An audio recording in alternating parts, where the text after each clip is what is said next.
ਸਤਿ ਸ਼੍ਰੀ ਅਕਾਲ ਜੀ। ਪੰਜਾਬੀ ਰੇਡੀਓ ਤੇ ਪੰਜਾਬੀ ਟੀਵੀ ਯੂਐਸਏ ਵੇਖ ਸੁਣ ਰਹੇ ਸਾਰੇ ਸਰੋਤਿਆਂ ਦਾ ਬਹੁਤ-ਬਹੁਤ ਸਵਾਗਤ ਹੈ programme beyond the headlines with Mandeep Punia ਦੇ ਵਿੱਚ। ਇਸ ਪ੍ਰੋਗਰਾਮ ਦੇ ਵਿੱਚ ਸੀਨੀਅਰ ਪੱਤਰਕਾਰ ਮਨਦੀਪ ਪੂਨੀਆ ਹੁਣਾਂ ਦਾ ਸਾਥ ਹੁੰਦਾ ਹੈ ਤੇ ਦੇਸ਼ ਵਿਦੇਸ਼ ਨਾਲ ਜੁੜੀਆਂ ਹੋਈਆਂ ਕਈ ਅਹਿਮ ਖਬਰਾਂ ਹੁੰਦੀਆਂ ਨੇ ਜਿਨ੍ਹਾਂ ਤੇ ਚਾਨਣਾ ਪਾਈਦਾ ਹੈ। ਸੋ ਨਾਲ ਜੋੜਦੇ ਹਾਂ ਪੂਨੀਆ ਜੀ ਨੂੰ, ਫਿਰ ਰੁੱਖ ਖਬਰਾਂ ਦਾ ਕਰਾਂਗੇ। ਬਹੁਤ-ਬਹੁਤ ਸਵਾਗਤ ਹੈ ਜੀ। ਜੀ ਸ਼ੁਕਰੀਆ। ਸਤਿ ਸ੍ਰੀ ਅਕਾਲ ਗੁਰਪ੍ਰੀਤ। ਸਤਿ ਸ਼੍ਰੀ ਅਕਾਲ ਜੀ। ਸੋ ਸਭ ਤੋਂ ਪਹਿਲੀ ਖਬਰ ਤੇ ਪਾਇਓ ਚਾਨਣਾ ਮਨਦੀਪ ਜੀ ਕਿ ਹੁੱਜ ਚ ਅੱਜ ਮੋਦੀ ਹੁਣੀ ਬੋਲੇ ਨੇ ਤੇ ਕਹਿ ਰਹੇ ਨੇ ਕਿ ਭਾਰਤ ਤੇ ਜਿਹੜਾ ਅੱਖ ਚੱਕੂਗਾ ਉਹ ਬਖਸ਼ਿਆ ਨਹੀਂ ਜਾਊਗਾ। ਇਹ ਨਿਸ਼ਾਨਾ ਇੱਕੋ ਹੀ ਹੈ ਜੀ, ਪਾਕਿਸਤਾਨ। ਹਾਂਜੀ, ਅੱਜ ਨਰਿੰਦਰ ਮੋਦੀ ਗੁਜਰਾਤ 'ਚ ਸੀਗੇ। ਉੱਥੇ ਉਹਨਾਂ ਨੇ ਆਪਣੀ ਗੱਲ ਰੱਖੀ ਹੈਗੀ ਆ, ਪੁੱਜ 'ਚ ਸੀਗੇ ਤੇ ਉਹਨਾਂ ਨੇ ਕਿਹਾ ਹੈਗਾ ਕਿ ਭਾਰਤ ਵੱਲ ਜਿਹੜੀ ਵੀ ਅੱਖ ਜਿਹੜਾ ਵੀ ਮੁਲਕ ਅੱਖ ਚੱਕ ਕੇ ਵੇਖੂਗਾ ਉਹਨੂੰ ਅਸੀਂ ਕਿਸੇ ਵੀ ਕੀਮਤ 'ਚ ਬਖਸ਼ਾਂਗੇ ਨਹੀਂ। ਉਹਨਾਂ ਨੇ ਪਾਕਿਸਤਾਨ ਨੂੰ ਚੇਤਾਵਨੀ ਦਿੰਦਿਆਂ ਕਿਹਾ ਕਿ ਆਪਣੇ ਸੁੱਖ ਚੈਨ ਨਾਲ ਜੀਓ, ਆਪਣੇ ਹਿੱਸੇ ਦੀ ਰੋਟੀ ਖਾਓ, ਨਹੀਂ ਤਾਂ ਫਿਰ ਸਾਡੀ ਗੋਲੀ ਤਾਂ ਹੈ ਹੀ। ਯਾਨੀ ਕਿ ਇੱਕ ਹਿਸਾਬ ਨਾਲ ਮੈਨੂੰ ਲੱਗਦਾ ਗਾ ਕਿ ਜੇ ਸੀਜ਼ ਫਾਇਰ ਹੋਇਆਗਾ ਤੇ ਇਹ ਜਿਹੜਾ ਇੰਡੀਅਨ ਪ੍ਰਾਈਮ ਮਿਨਿਸਟਰ ਜਿਹੜੀ ਲੈਂਗੁਏਜ ਇਸਤੇਮਾਲ ਕਰ ਰਹੇ ਨੇ ਇਹ ਥੀਏਟਰਿਕਸ ਵਾਲੀ ਲੈਂਗੁਏਜ ਹੈ ਜੀ। ਥੀਏਟਰਿਕਸ ਵਾਲੀ ਲੈਂਗੁਏਜ ਦਾ ਕਹਿਣ ਦਾ ਭਾਵ ਮੇਰਾ ਇਹ ਹੈ ਕਿ ਇਹ ਲੈਂਗੁਏਜ ਮਾੜੀ ਹਿੰਦੀ ਫਿਲਮਾਂ ਦੇ ਡਾਇਲੋਗਸ ਵਰਗੀ ਹੈਗੀ ਆ, ਜਿਹਦੇ 'ਚ ਮਤਲਬ ਆਪਾਂ ਜੇ ਇਹਦਾ ਜੇ ਐਨਾਲਿਸਿਸ ਕਰਨਾ ਹੋਵੇ ਇਸ ਲੈਂਗੁਏਜ ਨਾਲ ਹੋਣਾ ਕੁਛ ਨਹੀਂ। ਇਹ ਕਿਸੇ ਚੰਗੇ ਮਤਲਬ ਸਿਆਸਤਦਾਨ ਦੀ ਲੈਂਗੁਏਜ ਨਹੀਂ ਹੈ। ਮਤਲਬ ਤੁਸੀਂ ਆਪਾਂ ਜਿਹੜਾ ਇੰਡੀਅਨ ਕਨਸਟੀਟਿਊਸ਼ਨ ਹੈ ਉਹ ਵੀ ਇਹ ਕਹਿੰਦਾ ਗਾ ਕਿ ਆਪਾਂ ਆਪਣੇ ਪੜੋਸੀਆਂ ਨਾਲ ਸੁੱਖ ਸਮਰਿੱਧੀ ਨਾਲ ਵਸਣਾ ਗਾ, ਉਹਨਾਂ ਦੇ ਉਲਟ ਕੋਈ ਹਿੱਟਡ ਨਹੀਂ ਰੱਖਣਾ ਗਾ। ਪਰ ਇਹ ਮਤਲਬ ਹਜੇ ਵੀ ਬਹੁਤ ਜ਼ਿਆਦਾ ਹਿੱਟਡ ਵਾਲੀ ਜ਼ਬਾਨ ਹੈਗੀ ਆ। ਜਿਵੇਂ ਮਤਲਬ ਜੇ ਉਹ ਰੋਟੀ ਨਹੀਂ ਖਾਣਗੇ ਆਪਣੇ ਹਿੱਸੇ ਦੀ ਤਾਂ ਫਿਰ ਇੰਡੀਆ ਦੀ ਗੋਲੀ ਖਾਣਗੇ। ਇਸ ਸਟੇਟਮੈਂਟ ਦਾ ਮਤਲਬ ਇਹ ਮਤਲਬ ਕੱਢਿਆ ਜਾ ਸਕਦਾ ਗਾ। ਮੈਨੂੰ ਬਹੁਤ ਆਪੱਤੀਜਨਕ ਲੱਗੀ ਜੀ। ਬਾਕੀ ਉਹ ਲਗਾਤਾਰ ਅੱਡ-ਅੱਡ ਸੂਬਿਆਂ ਦੇ ਵਿੱਚ ਦੌਰੇ ਕਰ ਰਹੇ ਨੇ। ਉਹਨਾਂ ਦੀ ਪਾਰਟੀ ਲਗਾਤਾਰ ਆਪਰੇਸ਼ਨ ਸੰਧੂਰ ਤੋਂ ਬਾਅਦ ਤਿਰੰਗਾ ਯਾਤਰਾ ਕੱਢ ਰਹੀ ਹੈ ਤੇ ਆਪਰੇਸ਼ਨ ਸਿੰਧੂਰ ਦੀ ਜਿਹੜੀ ਆਪਾਂ ਕਹਿ ਲਈਏ ਕਿ ਪੂਰੀ ਮਤਲਬ ਇੱਕ ਹਿਸਾਬ ਨਾਲ ਆਪਰੇਸ਼ਨ ਸਿੰਧੂਰ ਤੇ ਵੋਟਾਂ ਖਿੱਚਣ ਦਾ ਕੰਮ ਚੱਲ ਰਿਹਾ ਗਾ ਜੀ। ਤੇ ਇਹ ਜਿਹੜਾ ਆਪਾਂ ਕਹਿ ਲਈਏ ਅਲਟਰਾਨੈਸ਼ਨਲਿਜ਼ਮ ਪਸਾਰਨ ਦੀ ਗੱਲ ਹੈ ਕਿ ਅਸੀਂ ਪਾਕਿਸਤਾਨ ਨੂੰ ਕੁੱਟਤਾ, ਜੇ ਪਾਕਿਸਤਾਨ ਨਹੀਂ ਦੁਬਾਰੇ ਨਹੀਂ ਮੰਨਿਆ ਤਾਂ ਫਿਰ ਅਸੀਂ ਉਹਨੂੰ ਦੁਬਾਰੇ ਤੋਂ ਗੋਲੀ ਦੇਵਾਂਗੇ। ਇਸ ਕਿਸਮ ਦੀਆਂ ਗੱਲਾਂ ਨੇ, ਮਤਲਬ ਫਿਲਮੀ ਗੱਲਾਂ ਨੇ, ਇਸ ਤੋਂ ਜ਼ਿਆਦਾ ਤਾਂ ਕੁਛ ਨਹੀਂ। ਉਹ ਤਾਂ ਆਪਾਂ ਨੂੰ ਵੀ ਪਤਾ ਹੈ ਕਿ ਜਿਹੜਾ ਆਪਰੇਸ਼ਨ ਸੰਧੂਰ ਦਾ ਜਿਹੜਾ ਐਨਾਲਿਸਿਸ ਹੋਣਾ ਸੀਗਾ ਉਹ ਹਜੇ ਮੁਲਕ 'ਚ ਜਿਹੜੀ ਖਾਸ ਕਰ ਇੰਡੀਅਨ ਮੀਡੀਆ ਉਹਨੇ ਤਾਂ ਕੀਤਾ ਹੀ ਨਹੀਂ। ਆਪਣੇ ਡਿਪਲੋਮੈਟਿਕ ਕੀ ਫੇਲੀਅਰ ਰਹੇ ਇੰਡੀਆ ਦੇ, ਉਹਦੇ ਬਾਰੇ ਵੀ ਕੋਈ ਗੱਲ ਨਹੀਂ ਹੋਈ। ਤੇ ਪਾਕਿਸਤਾਨ ਅਤੇ ਇੰਡੀਆ ਦੇ ਵਿੱਚ ਜਿਹੜੀ ਪੂਰੀ ਇਹ ਸਟਰਾਈਕ ਹੋਈ, 에ਅਰ ਸਟਰਾਈਕ, ਇਹਦਾ ਵੀ ਵਿਸ਼ਲੇਸ਼ਣ ਹੋਣਾ ਸੀਗਾ ਕਿਉਂਕਿ ਇੰਡੀਆ ਨੇ ਤਾਂ ਆਪਣਾ ਰਫਾਲ ਗਵਾਇਆ ਗਾ, ਜਿਹੜਾ ਉਹਦਾ ਸਭ ਤੋਂ ਤਗੜਾ ਫਾਈਟਰ ਜੈਟ ਹੈ। ਉਹਦਾ ਵੀ ਕੋਈ ਵਿਸ਼ਲੇਸ਼ਣ ਨਹੀਂ ਹੋਇਆ। ਬਸ ਹੁਣ ਤਾਂ ਸਿਰਫ ਫਿਲਮੀ ਡਾਇਲੋਗ ਰਹਿ ਗਏ ਇਹਨਾਂ ਕੋਲ, ਉਹਨਾਂ ਤੇ ਹੀ ਇਹ ਖੇਡੀ ਜਾ ਰਹੇ ਨੇ। ਜੀ ਜੇਕਰ ਆਪਾਂ ਇਸ ਤੋਂ ਅੱਗੇ ਚੱਲੀਏ ਤਾਂ ਗੱਲ ਵਿਦੇਸ਼ ਦੀ ਕਰ ਲੈਂਦੇ ਆ, ਫਰਾਂਸ ਦੀ ਕਰ ਲੈਂਦੇ ਆ। ਫਰਾਂਸ ਤੋਂ ਕੀ ਖਬਰ ਆ ਰਹੀ ਹੈ ਜੀ ਰਾਸ਼ਟਰਪਤੀ ਤੇ ਉਸ ਦੀ ਪਤਨੀ ਦੇ ਬਾਰੇ ਦੇ ਵਿੱਚ? ਜੀ ਫਰਾਂਸ ਦੇ ਰਾਸ਼ਟਰਪਤੀ ਇਮੈਨੂਅਲ ਮੈਕਰੋਂ ਅਤੇ ਉਹਨਾਂ ਦੀ ਜਿਹੜੀ ਪਤਨੀ ਹੈਗੀ ਆ ਬਿਗਰਿਟ ਮੈਕਰੋਂ, ਉਹ ਦੋਵੇਂ ਵੀਅਤਨਾਮ ਗਏ ਸੀਗੇ। 25 ਮਈ ਨੂੰ ਉੱਥੇ ਉਹ ਪਹੁੰਚੇ ਸੀਗੇ। ਉੱਥੇ ਦੋਵਾਂ ਜਾਣਿਆਂ ਦਾ ਦੌਰਾ ਸੀਗਾ। ਪਰ ਉੱਥੇ ਇੰਟਰਨੈਸ਼ਨਲ ਏਅਰਪੋਰਟ ਦੇ ਵਿੱਚ ਫਲਾਈਟ ਤੋਂ ਜਦੋਂ ਦੋਵੇਂ ਉਤਰ ਰਹੇ ਸੀਗੇ ਉਦੋਂ ਇਮੈਨੂਅਲ ਮੈਕਰੋਂ ਨੂੰ ਉਹਨਾਂ ਦੀ ਪਤਨੀ ਨੇ ਮੂੰਹ ਤੋਂ ਫੜ ਕੇ ਪਿੱਛੇ ਧੱਕਤਾ, ਜਿਹਦੀ ਵੀਡੀਓ ਮਾੜੀ ਜੀ ਮਤਲਬ ਵਾਇਰਲ ਹੋ ਰਹੀ ਹੈ। ਉਹਦੇ 'ਚ ਉਹਨਾਂ ਦੀ ਪਤਨੀ ਤਾਂ ਨਹੀਂ ਆ ਰਹੇ ਪਰ ਉਹਨਾਂ ਦਾ ਚਿਹਰਾ ਸਾਫ਼ ਆ ਰਿਹਾ ਹੈਗਾ ਤੇ ਉਹਨਾਂ ਦੇ ਚਿਹਰੇ ਤੇ ਉਹਨਾਂ ਦਾ ਹੱਥ ਵੀ ਸਾਫ਼ ਆ ਰਿਹਾ ਹੈਗਾ। ਉਹ ਉਹਨਾਂ ਨੂੰ ਪਿੱਛੇ ਤੱਕ ਰਹੇ ਨੇ ਕੁਛ ਪਲ ਵਾਸਤੇ। ਮਤਲਬ ਇਮੈਨੂਅਲ ਮੈਕਰੋਂ ਇੱਕਦਮ ਤੋਂ ਹੱਕੇ ਬੱਕੇ ਰਹਿ ਜਾਂਦੇ ਨੇ। ਉਹ ਫਿਰ ਦੇਖਦੇ ਨੇ ਕਿ ਹਾਂ ਮੀਡੀਆ ਦੇ ਕੈਮਰੇ ਵੀ ਲੱਗੇ ਹੋਏ ਨੇ, ਫਿਰ ਉਹ ਆਪਣੇ ਆਪ ਨੂੰ ਸਾਂਭਦੇ ਨੇ ਤੇ ਮਤਲਬ ਉਸ ਤੋਂ ਬਾਅਦ ਉਹ ਫਿਰ ਬਾਹਰ ਨਿਕਲ ਕੇ ਲੋਕਾਂ ਨੂੰ ਹੱਥ ਹਿਲਾਉਣ ਲੱਗ ਜਾਂਦੇ ਨੇ, ਮਤਲਬ ਉਹਨਾਂ ਦਾ ਅਭਿਵਾਦਨ ਕਰਨ ਲੱਗ ਜਾਂਦੇ ਨੇ। ਇਹ ਮੋਟਾ ਹੈਗਾ ਜੀ। ਤੇ ਬਿਗਰਿਟ ਵੀ ਆਪਣੇ ਹਸਬੈਂਡ ਨਾਲ ਇਮੈਨੂਅਲ ਮੈਕਰੋਂ ਨਾਲ ਬਾਹਰ ਨਿਕਲਦੀ ਹੈਗੀ ਆ ਤੇ ਦੋਵੇਂ ਥੱਲੇ ਇਕੱਠੇ ਆਉਂਦੇ ਨੇ। ਪਰ ਇਹ ਜਿਹੜੀ ਵੀਡੀਓ ਹੈ ਉਹ ਤੁਸੀਂ ਕਹਿ ਸਕਦੇ ਹੋ ਕਿ ਮਤਲਬ ਨੋਰਮਲ ਨਹੀਂ ਹੈ। ਬਾਅਦ 'ਚ ਉਹਨਾਂ ਨੇ ਪੱਤਰਕਾਰਾਂ ਨੂੰ ਕਿਹਾ ਕਿ ਇਹ ਸਾਡਾ ਕੋਈ ਝਗੜਾ ਨਹੀਂ ਸੀ, ਅਸੀਂ ਤਾਂ ਆਪਸ 'ਚ ਹੱਸੀ ਮਜ਼ਾਕ ਕਰ ਰਹੇ ਸੀ, ਅਸੀਂ ਤਾਂ ਇੱਦਾਂ ਅਕਸਰ ਹੀ ਕਰਦੇ ਹਾਂ। ਪਰ ਮਤਲਬ ਇਹਦੇ ਅੱਡ ਮਾਇਨੇ ਤਾਂ ਕੱਢੇ ਹੀ ਜਾ ਰਹੇ ਨੇ ਕਿਉਂਕਿ ਉਹ ਫਰਾਂਸ ਦੇ ਰਾਸ਼ਟਰਪਤੀ ਨੇ ਤੇ ਉਹਨਾਂ ਨਾਲ ਜਿਵੇਂ ਉਹਨਾਂ ਦੀ ਪਤਨੀ ਨੇ ਬਿਹੇਵ ਕੀਤਾ ਉਸ ਤੋਂ ਬਾਅਦ ਤਾਂ ਮਤਲਬ ਲਗਾਤਾਰ ਅੱਡ ਕਿਸਮ ਦੇ ਐਨਾਲਿਸਿਸ ਹੋ ਰਹੇ ਨੇ ਕਿ ਦੋਵਾਂ 'ਚ ਸਾਰਾ ਕੁਛ ਠੀਕ ਨਹੀਂ ਚੱਲ ਰਿਹਾ। ਬਾਕੀ ਤਾਂ ਮਤਲਬ ਮੈਨੂੰ ਲੱਗਦਾ ਗਾ ਕਿ ਐਡਾ ਤਾਂ ਮਸਲਾ ਨਹੀਂ ਹੈ ਪਰ ਪੂਰੇ ਇੰਟਰਨੈਸ਼ਨਲ ਮੀਡੀਆ ਇਹਨੂੰ ਇੱਕ ਇਸ਼ੂ ਤਾਂ ਬਣਾ ਹੀ ਰਹੀ ਹੈ। ਜੀ ਇਹ ਤਾਂ ਹੈ। ਇਹ ਇੱਥੇ ਹਰੇਕ ਗੱਲ ਦੇ ਕਈ ਪੱਖ ਕੱਢ ਲਏ ਜਾਂਦੇ ਨੇ, ਉਸ ਨੂੰ ਮਜ਼ਾਹੀਆ ਤੌਰ ਤੇ ਵੀ ਪੇਸ਼ ਕੀਤਾ ਜਾਊਗਾ ਹੁਣ ਵੀਡੀਓ ਨੂੰ, ਤੇ ਉਹਨੂੰ ਹੋਰ ਬਹੁਤ ਸਾਰੇ ਮਤਲਬ ਕੱਢ ਕੇ ਵੀ ਪੇਸ਼ ਕੀਤਾ ਜਾਊਗਾ। ਮੀਡੀਆ, ਜਿੰਨੇ ਮੀਡੀਆ ਅਦਾਰੇ ਉਨੇ ਤਰ੍ਹਾਂ ਦੇ ਏਜੰਡੇ ਚਲਾਏ ਜਾਂਦੇ ਨੇ ਉਹਨਾਂ ਵੱਲੋਂ। ਪਰ ਆਪਾਂ ਅੱਗੇ ਚੱਲੀਏ ਤਾਂ ਮੁੰਬਈ ਦਾ ਹਾਲ ਕਰਿਓ ਬਿਆਨ ਜੀ। ਕਹਿੰਦੇ ਬਾਰਿਸ਼ ਨੇ ਉੱਥੇ ਕਾਫੀ ਨੁਕਸਾਨ ਕੀਤਾ ਹੈ, ਅੰਡਰਗਰਾਉਂਡ ਮੈਟਰੋ ਸਟੇਸ਼ਨ ਪਾਣੀ ਨਾਲ ਭਰੇ ਹੋਏ ਨੇ। ਹੋਰ ਕੋਈ ਜਾਨੀ ਨੁਕਸਾਨ ਦੀ ਖਬਰ ਤਾਂ ਨਹੀਂ ਹੈ? ਹਾਂਜੀ, ਇੱਥੇ ਬੰਬੇ ਦੇ ਵਿੱਚ ਲਗਾਤਾਰ ਬਾਰਿਸ਼ ਕਰਕੇ ਉਹ ਜਿਹੜੇ ਮੈਟਰੋ ਸਟੇਸ਼ਨ ਹੈਗੇ ਆ, ਅੰਡਰਗਰਾਉਂਡ ਮੈਟਰੋ ਸਟੇਸ਼ਨ ਖਾਸ ਕਰ, ਉੱਥੇ ਪਾਣੀ ਭਰਿਆ ਹੋਇਆ ਹੈਗਾ। ਜਦ ਕਿ ਇਹਨਾਂ ਮੈਟਰੋ ਸਟੇਸ਼ਨਸ ਦਾ ਜਿਹੜਾ ਉਦਘਾਟਨ ਸੀਗਾ, ਮੁੱਖ ਮੰਤਰੀ ਦੇਵੇਂਦਰ ਫਡਨਵੀਸ ਨੇ ਕੁਝ ਦਿਨ ਪਹਿਲਾਂ ਹੀ ਕੀਤਾ ਸੀ। ਸ਼ਾਇਦ 1 ਮਈ ਨੂੰ ਇਹਨਾਂ ਦਾ ਉਦਘਾਟਨ ਹੋਇਆ ਸੀਗਾ, ਤੇ ਅੱਜ ਆਪਾਂ 26 ਮਈ ਨੂੰ ਗੱਲ ਕਰ ਰਹੇ ਹਾਂ, ਤੇ 26 ਦਿਨ ਹੀ ਹੋਏ ਨੇ ਜੀ। ਉੱਥੇ ਲਗਾਤਾਰ ਪਾਣੀ ਭਰਿਆ ਹੋਇਆ ਹੈਗਾ। ਜਿਹੜੇ ਅੰਡਰਗਰਾਉਂਡ ਮੈਟਰੋ ਸਟੇਸ਼ਨ ਹੈਗੇ ਆ, ਵਰਲੀ ਦਾ ਅੰਡਰਗਰਾਉਂਡ ਮੈਟਰੋ ਸਟੇਸ਼ਨ ਹੋ ਗਿਆ, 1-2 ਹੋਰ ਨੇ। ਤੇ ਪੁਣੇ ਅਤੇ ਸੋਲਾਪੁਰ ਦੇ ਵਿੱਚ ਵੀ ਬਾਦਲ ਫਟਿਆ ਗਾ। ਬਾਰਾਮਤੀ, ਇੰਦਰਾਪੁਰ, ਉੱਥੇ ਉੱਥੇ ਵੀ ਬਾੜ ਆਈ ਹੋਈ ਹੈ। ਮਤਲਬ ਬਾੜ ਵਰਗੀ ਸਥਿਤੀ ਤਾਂ ਆਪਾਂ ਕਹਿ ਹੀ ਸਕਦੇ ਹਾਂ, ਜੇ ਇੱਕ ਵਾਰ ਇਹਨੂੰ ਆਪਾਂ ਐਨਾਲਿਸਿਸ ਕਰਨਾ ਹੋਵੇ ਇਹਨਾਂ ਦਾ। ਤੇ ਲਗਾਤਾਰ ਉੱਥੇ ਜਿਹੜੇ ਹਾਰਬਰ, ਸੈਂਟਰਲ ਲਾਈਨ, ਲੋਕਲ ਟ੍ਰੇਨਾਂ ਹੈਗੀਆਂ, ਉਹ ਵੀ ਲਗਾਤਾਰ ਮਤਲਬ ਫਸੀਆਂ ਹੋਈਆਂ ਨੇ। ਲੰਬਾ ਜਾਮ ਹੈਗਾ, ਹਜ਼ਾਰਾਂ ਲੋਕ ਜੀ ਟ੍ਰੈਫਿਕ ਤੋਂ ਲੈ ਕੇ ਰੇਲਾਂ 'ਚ ਜਾਂ ਘਰਾਂ 'ਚ ਫਸੇ ਹੋਏ ਨੇ। ਮਤਲਬ ਹਜੇ ਤੱਕ ਕੋਈ ਕਿਸੇ ਦੀ ਮੌਤ ਦੀ ਖਬਰ ਤਾਂ ਨਹੀਂ ਆਈ ਹੈ, ਪਰ ਲਗਾਤਾਰ ਉੱਥੇ ਬਾੜ ਵਰਗਾ ਜਿਹੜਾ ਹੜ੍ਹ ਵਰਗਾ ਜਿਹੜਾ ਮਾਹੌਲ ਹੈ, ਉਸ ਕਰਕੇ ਲੋਕਾਂ ਦਾ ਜਿਹੜਾ ਆਮ ਜਨਜੀਵਨ ਹੈ ਉਹ ਪ੍ਰਭਾਵਿਤ ਹੈ, ਤੇ ਲੋਕ ਇੱਧਰ ਉੱਧਰ ਨਹੀਂ ਨਿਕਲ ਰਹੇ। ਤੇ ਦੱਸਿਆ ਜਾ ਰਿਹਾ ਕਿ ਜੇ ਅਗਲੇ ਕੁਝ ਘੰਟੇ ਜਾਂ ਫਿਰ ਕੁਝ 1-2 ਦਿਨ ਹੋਰ ਇੱਦਾਂ ਇਸ ਕਿਸਮ ਦਾ ਮਾਹੌਲ ਰਿਹਾ, ਫਿਰ ਮੈਨੂੰ ਲੱਗਦਾ ਹੈਗਾ ਕਿ ਉੱਥੇ ਜਿਹੜਾ ਜਨਜੀਵਨ ਹੈ ਉਹ ਸੰਕਟ 'ਚ ਪੈ ਸਕਦਾ ਹੈਗਾ। ਉੱਥੇ ਆਪਾਂ ਨੂੰ ਮੌਤ ਵਗੈਰਾ ਦੀਆਂ ਖਬਰਾਂ ਵੀ ਆਉਣਗੀਆਂ। ਹਜੇ ਮਤਲਬ ਕਿਉਂਕਿ ਰੈਸਕਿਊ ਆਪਰੇਸ਼ਨ ਹੀ ਚੱਲ ਰਹੇ ਨੇ, ਹਜੇ ਇੰਨੀ ਜਾਣਕਾਰੀ ਨਿਕਲ ਕੇ ਸਾਹਮਣੇ ਆਈ ਨਹੀਂ ਹੈ। ਜੇ ਕਿਸੇ ਦੀ ਮੌਤ ਵੀ ਹੋਈ ਹੈ ਤਾਂ ਉਹ ਅੱਗੇ ਆਪਾਂ ਨੂੰ ਪਤਾ ਲੱਗੂਗਾ। ਬਾਕੀ ਤਾਂ ਮਤਲਬ ਕੋਈ ਇੱਦਾਂ ਦਾ ਹੈ ਨਹੀਂ।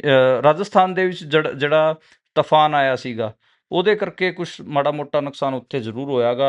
ਇਨਫਰਾਸਟ੍ਰਕਚਰ ਦਾ ਨੁਕਸਾਨ ਵੀ ਹੈਗਾ।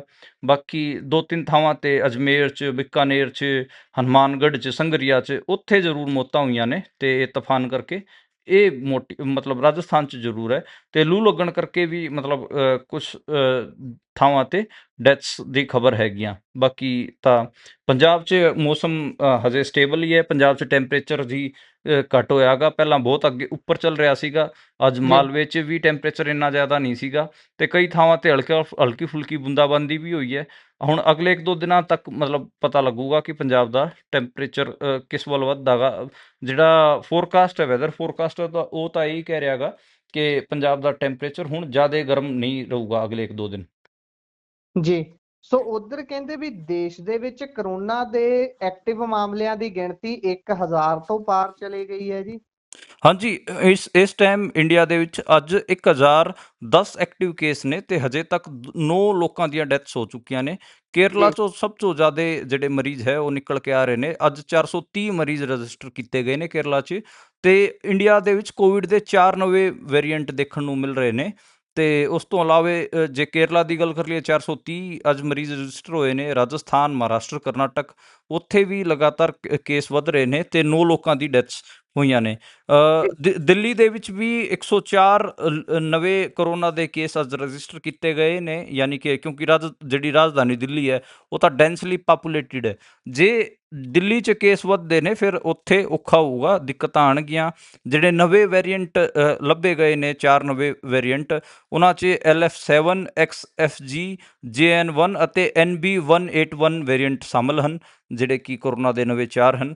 ਤੇ ਇਹ ਮੋਟਾ ਨਿਕਲ ਕੇ ਸਾਹਮਣੇ ਆ ਰਿਹਾ ਗਾ। ਤੇ ਸਭ ਤੋਂ ਜ਼ਿਆਦਾ ਜਿਹੜੇ COVID-19 ਨਾਲ ਡੈਥਸ ਹੋਈਆਂ ਨੇ, ਉਹ ਪੱਛਮੀ ਬੰਗਾਲ 'ਚ ਹੋਈਆਂ ਨੇ। 4 ਲੋਕਾਂ ਦੀ ਡੈਥ ਹੈਗੀਆਂ ਅੱਜ, ਤੇ ਉੱਥੇ ਕੇਸ ਸਿਰਫ 12 ਦੱਸੇ ਜਾ ਰਹੇ ਨੇ। 12 ਚੋਂ ਵੀ 4 ਲੋਕਾਂ ਦੀ ਡੈਥ ਉੱਥੇ ਹੋ ਚੁੱਕੀ ਹੈ। ਇਸ ਕਰਕੇ ਉੱਥੇ ਜਿਹੜਾ ਵੇਰੀਐਂਟ ਚੱਲ ਰਿਹਾ ਹੈ ਕੋਰੋਨਾ ਦਾ, ਉਹਦਾ ਹਜੇ ਮਤਲਬ ਨਿਕਲ ਕੇ ਨਹੀਂ ਆਇਆ ਕਿ ਕਿਹੜਾ ਵੇਰੀਐਂਟ ਹੈ, ਕਿਉਂਕਿ 12 ਐਕਟਿਵ ਕੇਸ ਨੇ, ਉਹਨਾਂ ਚੋਂ 4 ਲੋਕਾਂ ਦੀ ਡੈਥਸ ਹੋ ਚੁੱਕੀਆਂ ਨੇ। ਤੇ ਇਹ ਆਪਣੇ ਆਪ 'ਚ ਦੱਸ ਰਿਹਾ ਹੈਗਾ ਕਿ ਉੱਥੇ ਥੋੜ੍ਹਾ ਖਤਰਨਾਕ ਵੇਰੀਐਂਟ ਐਕਟਿਵ ਹੈ ਪੱਛਮੀ ਬੰਗਾਲ 'ਚ। ਇਹ ਮੋਟਾ ਜੀ ਹਜੇ ਕੋਰੋਨਾ ਬਾਰੇ ਹੈ। ਆਪਾਂ ਲਗਾਤਾਰ ਆਪਣੇ ਬੁਲੇਟਿਨ 'ਚ ਪਿਛਲੇ ਕੁਛ ਦਿਨਾਂ ਤੋਂ ਏਸ਼ੀਆ ਦੇ ਅੰਦਰ ਜਿਹੜਾ ਕੋਰੋਨਾ ਦਾ ਖਤਰਾ ਹੈਗਾ ਉਹਦੇ ਬਾਰੇ ਗੱਲ ਕਰ ਰਹੇ ਹਾਂ। ਆਪਾਂ ਸਿੰਗਾਪੁਰ, ਚਾਈਨਾ, ਥਾਈਲੈਂਡ, ਹਾਂਗਕਾਂਗ ਦੀ ਗੱਲ ਕਰ ਹੀ ਰਹੇ ਹਾਂ। ਥਾਈਲੈਂਡ ਵੀ ਅਤੇ ਸਿੰਗਾਪੁਰ ਦਾ ਬਹੁਤ ਚੰਗਾ ਹਾਲ ਨਹੀਂ ਹੈ, ਉੱਥੇ ਵੀ ਲਗਾਤਾਰ ਜਿਹੜੇ ਕੋਰੋਨਾ ਦੇ ਕੇਸ ਆ ਉਹ ਵਧ ਰਹੇ ਨੇ।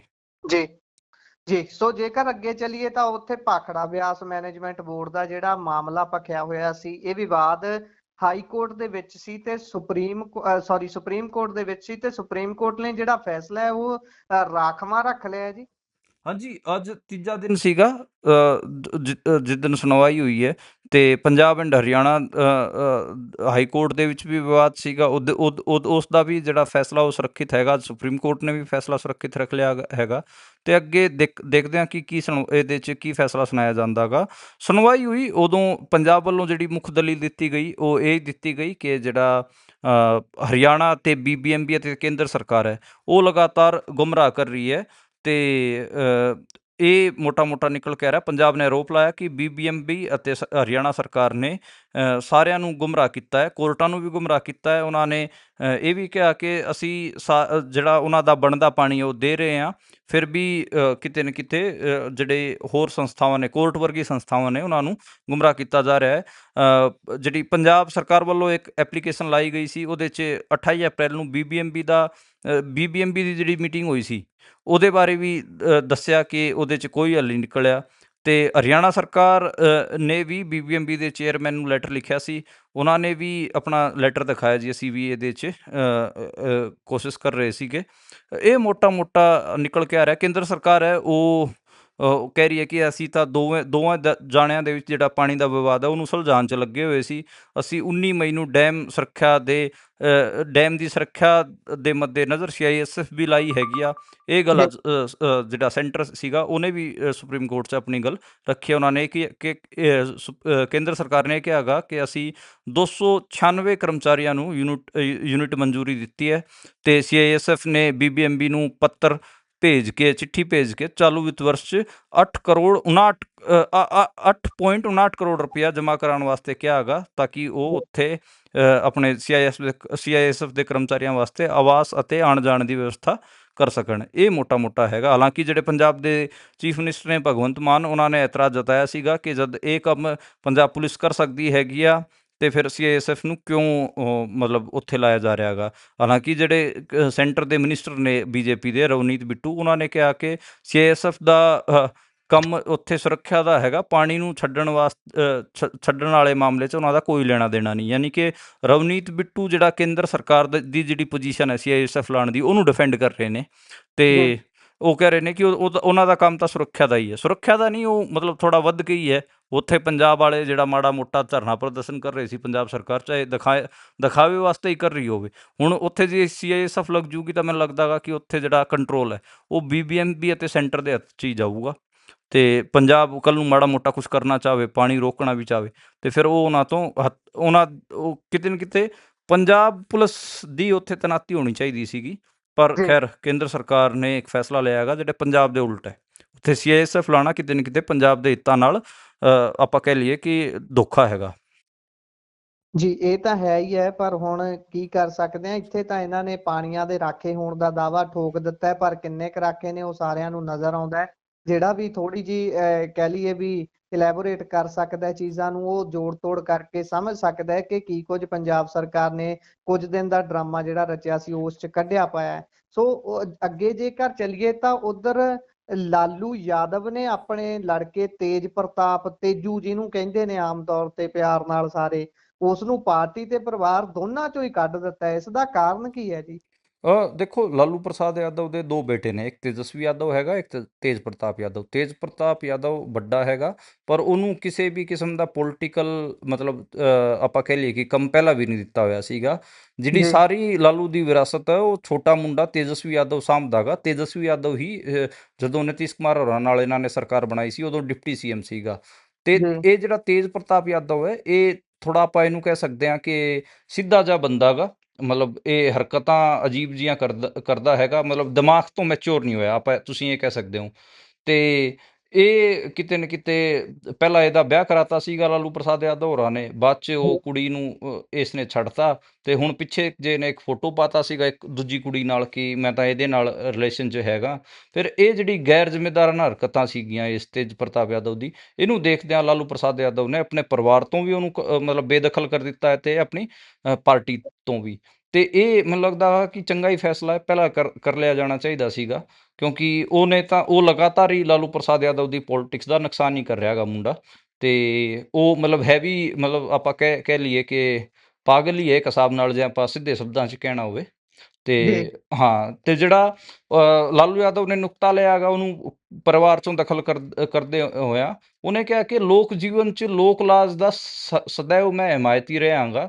ਇਸ ਕਰਕੇ ਜਿਹੜਾ ਵੀ ਲੋਕ ਲਾਜ ਦੀ ਮਤਲਬ ਉਹ ਨਹੀਂ ਕਰਦਾ, ਸ਼ਰਮ ਨਹੀਂ ਕਰਦਾ, ਆਗਿਆ ਨਹੀਂ ਕਰਦਾ ਪਰਿਵਾਰ ਵਾਲਿਆਂ ਦੀ, ਤੇ ਸਾਰਵਜਨਿਕ ਯਾਨੀ ਕਿ ਜਿਹੜਾ ਪਬਲਿਕ ਲਾਈਫ ਹੈ ਉਹਦੇ 'ਚ ਇਹਨਾਂ ਦਾ ਲੋਕ ਲਾਜ ਦਾ ਉਹ ਨਹੀਂ ਕਰਦਾ, ਅਨੁਸਰਨ ਨਹੀਂ ਕਰਦਾ, ਫੋਲੋ ਨਹੀਂ ਕਰਦਾ, ਉਹਦਾ ਫਿਰ ਕੋਈ ਮਤਲਬ ਨਹੀਂ ਹੈ। ਇਹ ਮੋਟਾ ਮੋਟਾ ਉਹਨਾਂ ਨੇ ਕਿਹਾ ਗਾ। ਯਾਨੀ ਕਿ ਇਹ ਬੇਸਿਕਲੀ ਜਿਹੜੀ ਜਿੰਨੇ ਵੀ ਲਾਲੂ ਯਾਦਵ ਵਰਗੇ ਪੋਲੀਟੀਸ਼ੀਅਨ ਨੇ, ਇਹ ਸਾਰੇ ਦੇਵੀਲਾਲ ਜਾਂ ਚੌਧਰੀ ਚਰਨ ਸਿੰਘ ਦੇ ਸਕੂਲ ਆਫ ਥੋਟ ਤੋਂ ਆਉਂਦੇ ਨੇ, ਸਾਰੇ ਸੋਸ਼ਲਿਸਟ ਲੀਡਰ। ਇਹਨਾਂ ਦਾ ਮੰਨਣਾ ਹੀ ਇਹ ਸੀਗਾ ਕਿ ਜਿਹੜੇ ਰੂਰਲ ਮੋਰੈਲਿਟੀਜ਼ ਹੈਗੀਆਂ, ਪੇਂਡੂ ਜਿਹੜੀ ਆਪਣੀ ਨੈਤਿਕਤਾਵਾਂ ਹੈਗੀਆਂ, ਉਹਨਾਂ ਦਾ ਇੱਕ ਵੱਡਾ ਸਥਾਨ ਹੈਗਾ। ਲੋਕ ਲਾਜ ਉਹਨੂੰ ਕਹਿੰਦੇ ਸੀਗੇ, ਯਾਨੀ ਕਿ ਲੋਕਾਂ ਦੀ ਲਿਹਾਜ਼। ਜੀ ਹਾਂ, ਜੇ ਤੁਸੀਂ ਲੋਕਾਂ ਦੀ ਲਿਹਾਜ਼ ਹੀ ਨਹੀਂ ਕਰਦੇ, ਫਿਰ ਤੁਹਾਡਾ ਮਤਲਬ ਪਬਲਿਕ ਲਾਈਫ ਦਾ 'ਚ ਹੋਣ ਦਾ ਕੋਈ ਮਤਲਬ ਨਹੀਂ ਹੈ। ਤੇ ਇਹ ਇਹਨਾਂ ਦੀ ਮਤਲਬ ਲਾਈਨ ਰਹੀ ਹੈ। ਪੇਂਡੂ ਮੋਰੈਲਿਟੀਜ਼ ਨੂੰ, ਜਾਂ ਫਿਰ ਆਪਾਂ ਕਹਿ ਲਈਏ ਰੂਰਲ ਮੋਰੈਲਿਟੀਜ਼ ਨੂੰ, ਇਹਨਾਂ ਨੇ ਸਦਾ ਹੀ ਉੱਤੇ ਰੱਖਿਆ ਗਾ। ਤੇ ਲਾਲੂ ਯਾਦਵ ਨੇ ਮਤਲਬ ਕੋਈ ਪੁੱਤਰ ਮੋਹ ਨਹੀਂ ਕੀਤਾ ਕਿ ਆਪਣੇ ਬੇਟੇ ਦਾ ਇਸ ਨੇ ਮਤਲਬ ਇਹ ਕੀਤਾ ਹੋਇਆ ਕਿ ਹਾਏ ਮੇਰਾ ਬੇਟਾ ਹੈ। ਉਹਨਾਂ ਨੇ ਆਪਣੇ ਪਰਿਵਾਰ ਤੋਂ ਵੀ ਬੇਦਖਲ ਕਰਤਾ ਤੇ ਪਾਰਟੀ ਤੋਂ ਵੀ ਕੱਢਤਾ। ਇਹ ਐਗਜ਼ਾਮਪਲ ਹੁਣ ਆਪਾਂ ਨੂੰ ਪੰਜਾਬ 'ਚ ਘੱਟ ਮਿਲਦੇ ਨੇ। ਪੰਜਾਬ 'ਚ ਵੀ ਆਪਾਂ ਨੂੰ ਪਤਾ ਹੈਗਾ ਕਿ ਕਈ ਪੋਲੀਟੀਸ਼ੀਅਨਸ ਦੇ ਜਿਹੜੇ ਮੁੰਡੇ ਹੈਗੇ ਆ ਉਹ ਨਲਾਇਕ ਨੇ, ਪਰ ਉਹਨਾਂ ਦੇ ਜਿਹੜੇ ਪਿਤਾ ਨੇ ਉਹ ਆਪਣੇ ਨਲਾਇਕ ਬੱਚਿਆਂ ਨੂੰ ਹੀ ਅੱਗੇ ਵਧਾਈ ਜਾ ਰਹੇ ਨੇ। ਸੀਟਾਂ ਦੀ ਡਿਮਾਂਡ ਕਰਦੇ ਨੇ, ਉਹ ਤਾਂ ਭਾਈ ਸੀਟ ਦਿਓ ਸਾਡੇ ਮੁੰਡੇ ਨੂੰ, ਇਹਨੂੰ ਵੀ ਪੋਲੀਟੀਸ਼ੀਅਨ ਬਣਾਈਏ, ਪੋਲਿਟਿਕਸ 'ਚ ਉਤਾਰੀਏ। ਪਰ ਖੈਰ ਆਪਾਂ ਅੱਗੇ ਚੱਲੀਏ, ਗੱਲ ਆਰਐਸਐਸ ਦੀ ਕਰ ਲੈਂਦੇ ਆ। ਆਰਐਸਐਸ ਦੇ ਚੀਫ ਅੱਜ ਬੋਲੇ ਨੇ ਤੇ ਕਹਿੰਦੇ ਵੀ ਤਾਕਤਵਰ ਹੋਣ ਬਿਨਾਂ ਸਾਡੇ ਕੋਲ ਕੋਈ ਚਾਰਾ ਨਹੀਂ ਹੈ, ਤੇ ਹਿੰਦੂਆਂ ਨੂੰ ਫਿਰ ਤੋਂ ਇੱਕ ਹੋਣ ਦੀ ਗੱਲ ਕਹਿ ਰਹੇ ਨੇ। ਕਿਹੜੀ ਲਾਈਨ ਖਿੱਚੀ ਹੈ ਇਸ ਵਾਰ ਇਹਨਾਂ ਨੇ, ਜਿਹੜੀ ਆਪਣੀ ਗੱਲਬਾਤ ਕੀਤੀ ਹੈ ਉਸ ਚੋਂ ਕੀ ਝਲਕਦੇ ਹੈ? ਕੀ ਭਾਜਪਾ ਦਾ ਜਿਹੜਾ ਏਜੰਡਾ ਹੈ ਉਹਨੂੰ ਹੀ ਕਹਿ ਲਈਏ ਵੀ ਹੁਲਾਰਾ ਮਿਲ ਰਿਹਾ ਹੈ, ਜਾਂ ਉਸ ਨੂੰ ਨਵੀਂ ਦਿਸ਼ਾ ਦੇ ਰਹੇ ਨੇ, ਜਾਂ ਫਿਰ ਕੋਈ ਵੱਖਰੀ ਗੱਲ ਕੀਤੀ ਹੈ ਜਿਹਦੇ ਨਾਲ ਆਉਣ ਵਾਲੇ ਦਿਨਾਂ 'ਚ ਆਪਾਂ ਦੇਖਾਂਗੇ ਵੀ ਜਿਹਨੂੰ ਭਾਜਪਾ ਵੀ ਚੱਕੂਗੀ? ਇਹ ਦੇਖੋ, ਇੱਕ ਮੈਂ ਅੱਜ ਉਹਨਾਂ ਨੇ ਜਿਹੜੀ ਸਟੇਟਮੈਂਟ ਦਿੱਤੀ ਹੈ, ਉਹ ਇੱਕ ਇੰਡੀਅਨ ਨੇਸ਼ਨ ਸਟੇਟ ਦੀ ਜਿਹੜੀ ਇੱਕ ਸਿਧਾਂਤਿਕ ਲਾਈਨ ਹੈ, ਜਿਹੜੇ ਉਹਦਾ ਇੱਕ ਸਿਧਾਂਤਿਕ ਪੱਖ ਹੈ, ਉਹਦੇ ਬਾਰੇ ਮੈਂ ਗੱਲ ਕਰਨਾ ਚਾਹੂੰਗਾ। ਇਸ ਕਰਕੇ ਮੈਂ ਖਬਰ ਵੀ ਲਈ ਹੈ। ਮੈਂ ਅਕਸਰ ਆਪਣੇ ਬੁਲੇਟਿਨਾਂ 'ਚ ਇਹ ਕਿਹਾ ਹੈਗਾ ਕਿ ਜਿਹੜਾ ਇੰਡੀਅਨ ਨੈਸ਼ਨਲਿਜ਼ਮ ਹੈ ਉਹ ਕਦੋਂ ਹਿੰਦੂ ਨੈਸ਼ਨਲਿਜ਼ਮ ਬਣ ਜਾਂਦਾ ਗਾ, ਆਪਾਂ ਨੂੰ ਪਤਾ ਹੀ ਨਹੀਂ ਲੱਗਦਾ। ਉਹਦੇ ਵਿੱਚ ਜਿਹੜੀ ਲਾਈਨ ਹੈ ਬਹੁਤ ਹਲਕੀ ਹੈਗੀ ਆ, ਉਹ ਕਦੋਂ ਬਲਰ ਹੋ ਜਾਂਦੀ ਉਹ ਕਿਸੇ ਨੂੰ ਨਹੀਂ ਪਤਾ ਲੱਗਦਾ। ਇਹ ਜਿਹੜੀ ਉਹਨਾਂ ਨੇ ਸਟੇਟਮੈਂਟ ਦਿੱਤੀ, ਉਹਨਾਂ ਨੇ ਕਿਹਾ ਕਿ ਦੇਸ਼ ਦੀ ਸੈਨਾ ਨੂੰ ਮਜ਼ਬੂਤ ਬਣਾਓ, ਹਿੰਦੂਓ ਇੱਕ ਹੋ। ਮਤਲਬ ਜੇ ਦੇਸ਼ ਦੀ ਸੈਨਾ ਨੂੰ ਮਜ਼ਬੂਤ ਬਣਾਉਣਾ ਗਾ, ਉਹਦੇ 'ਚ ਤਾਂ ਮਤਲਬ ਮਾਈਨੋਰਟੀਜ਼ ਦੇ, ਜਾਟਾਂ ਦੇ ਜਾਂ ਸਿੱਖਾਂ ਦੇ ਬੱਚੇ ਜ਼ਿਆਦੇ ਨੇ, ਉਹ ਜ਼ਿਆਦਾ ਮਜ਼ਬੂਤ ਬਣਾ ਰਹੇ ਨੇ ਆਪਾਂ ਨੂੰ। ਮਤਲਬ ਸਿੱਖ ਰੈਜੀਮੈਂਟ ਨੇ ਕਿੱਥੇ ਕਿੱਥੇ ਧੱਕ ਪਾਈਆਂ, ਕਦੋਂ ਕਦੋਂ ਇਹਨਾਂ ਨੂੰ ਕੁੱਟਣ ਤੋਂ ਮਤਲਬ ਇਹਨਾਂ ਦੀ ਸਰਹੱਦਾਂ ਦੀ ਰਾਖੀ ਕੀਤੀ, ਸਾਰਾ ਆਪਾਂ ਨੂੰ ਪਤਾ ਹੈ। ਠੀਕ ਹੈ, ਸਿੱਖ ਰੈਜੀਮੈਂਟ ਜਾਂ ਫਿਰ ਜਾਟ ਰੈਜੀਮੈਂਟ ਹੈ, ਉਹਨਾਂ ਨੇ ਕਿੰਨਾ ਇਹਨਾਂ ਦੀ ਮਦਦ ਕੀਤੀ ਹੈ। ਪਰ ਇੱਥੇ ਇਹ ਕਹਿ ਕੀ ਰਹੇ ਨੇ, ਜੇ ਸੈਨਾ ਨੂੰ ਮਜ਼ਬੂਤ ਕਰਨਾ ਹੈਗਾ ਤਾਂ ਹਿੰਦੂਓ ਇੱਕ ਹੋ। ਤੇ ਇਸੇ ਕਰਕੇ ਮੈਂ ਕਹਿ ਰਿਹਾ ਗਾ ਕਿ ਜਿਹੜਾ ਮਾਈਨੋਰਟੀਜ਼ ਦਾ ਜਿਹੜਾ ਇਸ ਮੁਲਕ 'ਚ ਕੰਟਰੀਬਿਊਸ਼ਨ ਹੈ, ਉਹਨੂੰ ਇਹ ਨੈਗਲੈਕਟ ਕਰਕੇ ਕਹਿ ਰਿਹਾ ਗਾ ਕਿ ਹਿੰਦੂਓ ਇੱਕ ਹੋ। ਯਾਨੀ ਕਿ ਜਿਹੜਾ ਇੰਡੀਅਨ ਨੈਸ਼ਨਲਿਜ਼ਮ ਹੈ, ਦਰਅਸਲ ਇਸ ਨੈਸ਼ਨਲਿਜ਼ਮ ਨੂੰ ਉਹ ਹਿੰਦੂ ਨੈਸ਼ਨਲਿਜ਼ਮ ਹੀ ਮੰਨਦੇ ਨੇ। ਜਦੋਂ ਹਿੰਦੂ ਇੱਕ ਹੋਣਗੇ ਉਦੋਂ ਹੀ ਇੰਡੀਅਨ ਜਿਹੜਾ ਨੈਸ਼ਨਲਿਜ਼ਮ ਹੈ ਉਹ ਮਜ਼ਬੂਤ ਹੋਊਗਾ। ਇਸ ਸਟੇਟਮੈਂਟ ਦਾ ਮਤਲਬ ਇਹ ਹੈ, ਇਸ ਦਾ ਮਤਲਬ ਇਹ ਹੈ ਕਿ ਇਹ ਮਤਲਬ ਸਿੱਖ ਜਾਂ ਫਿਰ ਹੋਰ ਮਾਈਨੋਰਟੀਜ਼ ਕਿੰਨਾ ਵੀ ਕੰਟਰੀਬਿਊਟ ਕਰੀ ਜਾਣ, ਉਹਨਾਂ ਦੀ ਕੰਟਰੀਬਿਊਸ਼ਨ ਦਾ ਕੋਈ ਮਤਲਬ ਅਗਲੇ ਕੱਢ ਹੀ ਨਹੀਂ ਰਹੇ, ਉਹਨੂੰ ਗਿਣ ਹੀ ਨਹੀਂ ਰਹੇ। ਤੇ ਇਹ ਮੈਨੂੰ ਲੱਗਦਾ ਗਾ ਕਿ ਇਹ ਬਹੁਤ ਇਸ ਦੇ ਸਿਧਾਂਤਿਕ ਪੱਖ ਤੇ ਕਈ ਵਾਰ ਗੱਲ ਮਤਲਬ ਮੈਂ ਕਰਨਾ ਨਹੀਂ ਚਾਹੁੰਦਾ ਹੁੰਦਾ ਗਾ। ਇਹਦੇ ਤੇ ਇੱਕ ਲੰਬੀ ਗੱਲਬਾਤ ਕਰਨ ਦੀ ਲੋੜ ਆ ਆਪਾਂ ਨੂੰ। ਘੰਟਾ ਅੱਧਾ ਘੰਟਾ ਲਾਉਣਾ ਪਊਗਾ ਕਿ ਕਿਵੇਂ ਜਿਹੜਾ ਇੰਡੀਅਨ ਨੈਸ਼ਨਲਿਜ਼ਮ ਹੈ ਉਹ ਇੱਕ ਹਿੰਦੂ ਨੈਸ਼ਨਲਿਜ਼ਮ ਹੈ, ਉਹਦੇ 'ਚ ਹੋਰ ਬਾਕੀ ਮਾਈਨੋਰਟੀਜ਼ ਜਿੰਨੀਆਂ ਵੀ ਹੈਗੀਆਂ ਉਹਨਾਂ ਦਾ ਕੋਈ ਮਤਲਬ ਨਹੀਂ। ਇਹ ਉਸੇ ਚੀਜ਼ ਨੂੰ ਹੀ ਇਹਨਾਂ ਨੇ ਹਾਈਲਾਈਟ ਕਰਨ ਦੀ ਗੱਲ ਕਹੀ ਹੈ। ਮਤਲਬ ਇਹਦੇ 'ਚ ਜਿਹੜੀ ਉਹਨਾਂ ਦੀ ਵੀਕਲੀ ਮੈਗਜ਼ੀਨ ਹੈ ਆਰਗੇਨਾਈਜ਼ਰ, ਉਹਨੇ ਵੀ 2 ਮਹੀਨੇ ਪਹਿਲਾਂ ਇੱਕ ਇੰਟਰਵਿਊ ਕੀਤਾ ਸੀਗਾ। ਉਹਦੇ 'ਚ ਵੀ ਉਹਨਾਂ ਨੇ ਇਹ ਕਿਹਾ ਸੀਗਾ ਕਿ ਮੁਲਕ ਦੀ ਸੈਨਾ ਨੂੰ, ਅਰਥ ਵਿਵਸਥਾ ਨੂੰ ਅਤੇ ਹਿੰਦੂ ਸਮਾਜ ਨੂੰ ਮਜ਼ਬੂਤ ਕਰਨ ਦੀ ਲੋੜ ਹੈ। ਤੇ ਮਤਲਬ ਬਾਕੀ ਦੇ ਸਮਾਜ ਕਿੱਥੇ ਜਾਣਗੇ, ਉਹਨਾਂ ਨੂੰ ਕਿਉਂ ਮਜ਼ਬੂਤ ਕਰਨ ਦੀ ਲੋੜ ਨਹੀਂ ਹੈ?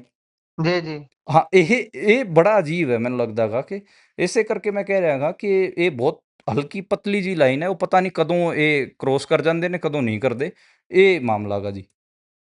ਜੀ, ਮਾਮਲੇ ਤਾਂ ਬਹੁਤ ਗੁੰਝਲਦਾਰ ਨੇ। ਇਹ ਜਦੋਂ ਵੀ ਏਦਾਂ ਦੇ ਕੋਈ ਏਜੰਡੇ ਲੈ ਕੇ ਆਉਂਦੇ ਨੇ ਤਾਂ ਉਹਨਾਂ ਨੂੰ ਟੋਹ ਕਰਨ ਵਾਲਿਆਂ ਦੀ ਗਿਣਤੀ ਬਹੁਤ ਵੱਡੀ ਹੈ, ਤੇ ਉਹ ਉਹਨੂੰ ਰੱਜ ਕੇ ਟੋਹ ਵੀ ਕਰਦੇ ਨੇ, ਅੱਗੇ ਵੱਲ ਤੋਰਦੇ ਨੇ। ਪਰ ਅੱਗੇ ਚੱਲੀਏ, ਉਧਰ ਜਲੰਧਰ ਤੋਂ ਜਿਹੜੇ ਜਲੰਧਰ ਸੈਂਟਰਲ ਦੇ ਵਿਧਾਇਕ ਰਮਨ ਅਰੋੜਾ, ਉਹਨਾਂ ਨੂੰ ਬੀਤੀ ਦਿਨੀ ਗ੍ਰਿਫਤਾਰ ਕੀਤਾ ਗਿਆ ਸੀ ਵਿਜੀਲੈਂਸ ਦੇ ਵੱਲੋਂ। ਉਹਨਾਂ ਦੀ ਕਹਿੰਦੇ ਹਿਰਾਸਤ ਦੇ ਦੌਰਾਨ ਸਿਹਤ ਖਰਾਬ ਹੋ ਗਈ ਹੈ। ਇਹ ਸੱਚੀਓ ਸਿਹਤ ਖਰਾਬ ਹੋਈ ਹੋਊਗੀ ਜਾਂ ਇਹਦੇ ਪਿੱਛੇ ਵੀ ਕੋਈ ਗੱਲ ਹੀ ਹੁੰਦੀ ਹੈ? ਕਿਉਂਕਿ ਉਹਨਾਂ ਦੇ ਘਰੋਂ ਫਰਜ਼ੀ ਨੋਟਿਸ ਬਰਾਮਦ ਹੋਏ ਸੀ। ਉਸ ਤੋਂ ਬਾਅਦ ਹੁਣ ਸਰਕਾਰ ਨੇ ਵੀ ਲਾਈਨ ਕੱਢ ਲਈ ਸੀ। ਖਾਸ ਤੌਰ ਤੇ ਮੁੱਖ ਮੰਤਰੀ ਸਾਹਿਬ ਨੇ ਤਾਂ ਆਪ ਜਨਤਕ ਤੌਰ ਤੇ ਆ ਕੇ ਕਿਹਾ ਸੀ ਕਿ ਸਾਡਾ ਹੋਵੇ ਚਾਹੇ ਬਗਾਨਾ, ਜਿਹੜਾ ਵੀ ਕਰਪਸ਼ਨ ਕਰੂਗਾ ਬਰਦਾਸ਼ਤ ਨਹੀਂ ਅਸੀਂ ਕਰਦੇ। ਪਾਇਓ ਚਾਨਣਾ। ਜੀ ਦੇਖੋ, ਰਮਨ ਅਰੋੜੇ ਦੀ ਜਿਹੜੀ ਗ੍ਰਿਫਤਾਰੀ ਹੈ ਉਸ ਤੋਂ ਬਾਅਦ ਇੱਕ ਚੀਜ਼ ਤਾਂ ਕਲੀਅਰ ਹੋਈ ਹੈ ਕਿ ਬੇਸਿਕਲੀ ਜਿਹੜੇ ਇਹਨਾਂ ਦੇ ਵਿਧਾਇਕ ਹੈਗੇ ਆ ਉਹ ਫਰਜ਼ੀ ਤਰੀਕਿਆਂ ਨਾਲ ਭ੍ਰਿਸ਼ਟਾਚਾਰ ਕਰਕੇ ਆਪਣੇ ਘਰਾਂ ਨੂੰ ਭਰ ਰਹੇ ਨੇ। ਠੀਕ ਹੈ, ਉਹ ਆਪਾਂ ਪਹਿਲਾਂ ਵੀ ਪਿਛਲੇ ਬੁਲੇਟਿਨ 'ਚ ਵੀ ਜ਼ਿਕਰ ਕੀਤਾ ਸੀ ਸ਼ਨੀਵਾਰ ਵਾਲੇ 'ਚ ਕਿ ਕਿਵੇਂ ਇਹਨਾਂ ਦੇ 4 ਵਿਧਾਇਕ ਪਹਿਲਾਂ ਵੀ ਭ੍ਰਿਸ਼ਟਾਚਾਰ ਦੇ ਕੇਸਾਂ 'ਚ ਅੱਡ-ਅੱਡ ਕੇ ਉਹਨਾਂ ਤੇ ਕਾਰਵਾਈ ਹੋ ਚੁੱਕੀ ਹੈ। ਤੇ ਦੇਖੋ, ਇਹਨਾਂ ਕੋਲ ਫਰਜ਼ੀ ਨੋਟਿਸ ਸੀਗੇ ਤੇ ਇਹ ਅੱਡ-ਅੱਡ ਲੋਕਾਂ ਦੇ ਅੱਡ-ਅੱਡ ਫੈਕਟਰੀਆਂ ਦੇ ਬਾਹਰ ਜਾ ਕੇ ਨੋਟਿਸ ਚਪਕਾਉਂਦੇ ਸੀਗੇ ਤੇ ਉਹਨਾਂ ਤੋਂ ਵਸੂਲੀ ਕਰਦੇ ਸੀਗੇ। ਇੱਕ ਚੀਜ਼ ਤਾਂ ਇਹ ਬਿਲਕੁਲ ਕਲੀਅਰ ਹੈ। ਦੂਜੀ ਗੱਲ ਇਹ ਹੈ ਕਿ ਜਿਹੜਾ ਹੁਣ ਇਸ ਮੌਕੇ ਦੀ ਖਬਰ ਹੈ ਕਿ ਇਹ ਜਿਹੜਾ ਰਮਨ ਅਰੋੜਾ ਹੈ ਵਿਧਾਇਕ, ਇਹ ਹੁਣ ਮਤਲਬ ਇੱਕ ਰਸਤਾ ਲੱਭ ਰਿਹਾ ਹੈਗਾ ਕਿਵੇਂ ਇਸ ਤੋਂ ਬਚਿਆ ਜਾਵੇ। ਇਸੇ ਕਰਕੇ ਇਹਨੇ ਪੇਟ ਦਰਦ ਦਾ ਬਹਾਨਾ ਲਾ ਲਓ, ਇਹ ਕਹਿ ਰਿਹਾ ਸੀਗਾ ਮੈਨੂੰ ਸਾਹ ਲੈਣ 'ਚ ਦਿੱਕਤ ਆ ਰਹੀ ਹੈ, ਇਸ ਕਰਕੇ ਇਹਨੂੰ ਸਿਵਲ ਹਸਪਤਾਲ 'ਚ ਭਰਤੀ ਕਰਾਇਆ ਗਿਆ ਸੀਗਾ। ਪਰ ਡਾਕਟਰਾਂ ਨੇ ਕਿਹਾ ਕਿ ਐਡੀ ਤਾਂ ਕੋਈ ਦਿੱਕਤ ਨਹੀਂ ਹੈ। ਫਿਰ ਦੁਬਾਰੇ ਤੋਂ ਜਿਹੜੀ ਵਿਜੀਲੈਂਸ ਦੀ ਟੀਮ ਸੀਗੀ ਉਹ ਇਹਨੂੰ ਵਾਪਸ ਲੈ ਗਈ ਤੇ ਵਾਪਸ ਆਪਣੇ ਡਿਟੈਂਸ਼ਨ 'ਚ ਲੈ ਲਿਆ। ਇਹ ਹੈਗਾ ਜੀ, ਮਤਲਬ ਡਾਕਟਰਾਂ ਨੂੰ ਵੀ ਸਮਝ ਆ ਰਿਹਾ ਹੈਗਾ। ਬਾਕੀ ਜਿਹੜੇ ਘਰਾਂ ਦੇ ਬਾਹਰ ਨਗਰ ਨਿਗਮ ਨੇ ਮਤਲਬ ਨੋਟਿਸ ਲਾਏ ਸੀਗੇ, ਉਹਨਾਂ ਦਾ ਡਾਇਰੀ ਨੰਬਰ ਵੀ ਨਹੀਂ ਮਿਲ ਰਿਹਾ। ਹੁਣ ਕੀ ਹੋ ਕੀ ਰਿਹਾ ਹੈਗਾ, ਜਿਹੜੇ ਮਤਲਬ ਨੋਟਿਸ ਇਹਦੇ ਘਰੋਂ ਬਰਾਮਦ ਹੋਏ ਨੇ ਉਹਨਾਂ ਨੂੰ ਨਾ ਜਿਹੜਾ ਨਗਰ ਨਿਗਮ ਦਾ ਜਿਹੜਾ ਰਜਿਸਟਰ ਹੁੰਦਾ ਹੈਗਾ ਉਹਦੇ ਨਾਲ ਉਹਦਾ ਡਾਇਰੀ ਨੰਬਰ ਮਿਲਾਇਆ ਜਾ ਰਿਹਾ ਹੈਗਾ। ਉਹ ਡਾਇਰੀ ਨੰਬਰ ਹੀ ਨਹੀਂ ਮਿਲ ਰਹੇ। ਇਸ ਦਾ ਮਤਲਬ ਤਾਂ ਇਹ ਹੈ ਕਿ ਫੇਕ ਫਰਜ਼ੀ ਨੋਟਿਸ ਸੀਗੇ ਜਿਹੜੇ ਲੋਕਾਂ ਦੇ ਬਾਹਰ ਜਾਂ ਲੋਕਾਂ ਦੀ ਦੁਕਾਨਾਂ ਜਾਂ ਸ਼ੋਰੂਮਾਂ ਅੱਗੇ ਚਪਕਾਉਂਦੇ ਸੀਗੇ, ਫੈਕਟਰੀਆਂ ਤੇ ਚਪਕਾਉਂਦੇ ਸੀਗੇ। ਇਹਦਾ ਜੀ ਮਤਲਬ ਵਸੂਲੀ ਵਾਲਾ ਹੀ ਪੂਰਾ ਸਾਈਕਲ ਹੋ ਗਿਆ। ਤੇ ਇਹ ਮੋਟਾ-ਮੋਟਾ ਹੈਗਾ। ਤੇ ਦੇਖਦੇ ਹਾਂ ਮਤਲਬ ਇਹਦੇ 'ਚ ਬਣਦਾ ਕੀ ਹੈ। ਮਤਲਬ ਠੀਕ ਹੈ ਕਿ ਮੁੱਖ ਮੰਤਰੀ ਨੇ ਇੱਕ ਬਿਆਨ ਦਿੱਤਾ ਹੈ, ਪਰ ਇਹ ਨਾ ਹੋਵੇ ਕਿ ਬਾਅਦ 'ਚ ਮਾਮਲੇ ਨੂੰ ਰਫਾ-ਦਫਾ ਕਰ ਦਿੱਤਾ ਜਾਵੇ ਤੇ ਵਿਜੀਲੈਂਸ ਇਹਨੂੰ ਛੱਡ ਦੇਵੇ ਰਮਨ ਅਰੋੜੇ ਨੂੰ।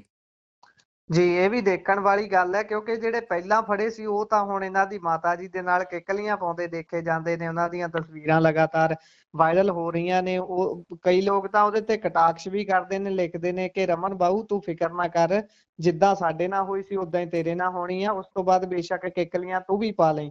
ਸੋ ਕਈ ਤਰ੍ਹਾਂ ਦੀਆਂ ਗੱਲਾਂ ਨੇ ਭਾਈ ਇਸ ਦੇ ਵਿੱਚ। ਇਹ ਜਦੋਂ ਫੜਦੇ ਨੇ ਉਦੋਂ ਤਾਂ ਇਹਨਾਂ ਨੂੰ ਲੱਗਦਾ ਕਿ ਕਰਪਸ਼ਨ ਹੋਈ ਸੀ। ਬਾਅਦ ਦੇ ਵਿੱਚ ਉਹੀ ਤੁਹਾਨੂੰ ਜਦੋਂ ਇਹਨਾਂ ਦੇ ਲਈ ਵੋਟਾਂ ਮੰਗਦੇ ਨਜ਼ਰ ਆਉਂਦੇ ਨੇ ਤਾਂ ਫੇਰ ਇਹਨਾਂ ਨੂੰ ਸਵਾਲ ਕਰੋ ਤਾਂ ਕਹਿੰਦੇ ਨੇ ਵੀ ਇਹਨਾਂ ਨੂੰ ਤਾਂ ਜੀ ਵਿਜੀਲੈਂਸ ਨੇ ਕਲੀਨ ਚਿੱਟ ਦਿੱਤੀ, ਕੋਰਟ ਨੇ ਕਲੀਨ ਚਿੱਟ ਦਿੱਤੀ, ਫਲਾਨਾ ਹੋਇਆ, ਐ ਹੋਇਆ। ਪਰ ਛੱਡੋ, ਆਪਾਂ ਚੱਲਦੇ ਹਾਂ ਜੀ ਅੱਗੇ।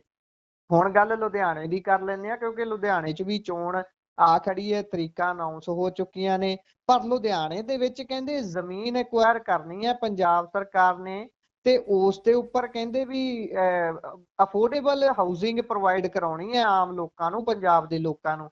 ਪਰ ਪਤਾ ਨਹੀਂ ਅਫੋਰਡੇਬਲ ਹਾਊਸਿੰਗ ਦਾ ਮਤਲਬ ਇਹਨਾਂ ਦੇ ਲਈ ਕੀ ਹੁੰਦਾ, ਜਦੋਂ 44-45 ਪਿੰਡਾਂ ਨੂੰ ਉਜਾੜ ਕੇ ਉੱਥੇ ਹਾਊਸਿੰਗ ਦਾ ਪ੍ਰਬੰਧ ਕਰਨਾ ਹੈ। ਇਹ ਕਿਹੋ ਜੀ ਹਾਊਸਿੰਗ ਹੋਈ, ਉਹ ਵੀ ਮੈਂ ਬੀਤੇ ਦਿਨ ਹੀ ਸੁਣ ਰਿਹਾ ਸੀ। ਮਾਰਾ ਨੂੰ ਉਹਨੇ ਕਈ ਤਰ੍ਹਾਂ ਦੇ ਖੁਲਾਸੇ ਕੀਤੇ ਸੀ। ਪਰ ਤੁਸੀਂ ਦੱਸਿਓ ਜੀ, ਉੱਥੇ ਹੁਣ ਕਿਸਾਨ ਮੈਦਾਨ 'ਚ ਉਤਰ ਆਏ ਨੇ ਇਸ ਮਾਮਲੇ ਨੂੰ ਲੈ ਕੇ ਵਿਰੋਧ ਕਰਦਿਆਂ ਹੋਇਆਂ, ਤੇ ਸਰਕਾਰ ਵੀ ਆਪਣਾ ਪੱਖ ਰੱਖ ਰਹੀ ਹੈ। ਪਾਇਓ ਜਾਨਣਾ।